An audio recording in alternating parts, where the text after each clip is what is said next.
আজকে তাহলে ঠিকই বুঝে গেলাম যে বিএনপি এবং জামাত এরা নিজেরা ভাই ভাই। যতই সাধারণ মানুষ বা বিএনপির লোকজন নির্বাচনের সময় রাজাকার রাজাকার বলে বক্তৃতা দেয়, এটা তাদের নির্বাচনী একটা কৌশল।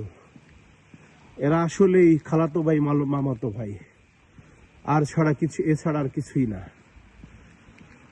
বোঝা হয়ে গেছে আমাদের, এরা সবই সাজানোভাবে, হ্যাঁ, ইউনূসের মেটিকুলাস ডিজাইনের মাধ্যমে এরা ঠিকই ক্ষমতায় আবার বসেছে। বাংলাদেশের মানুষ বুঝতে পেরেছে, অথচ সাধারণ যারা রাজনীতি করে না, এই যে আমার মতো রাজনীতি করে না কিন্তু স্বাধীনতার পক্ষের লোক, তারাও কিন্তু বিএনপির পক্ষে অনেক প্রচারণা চালিয়েছে।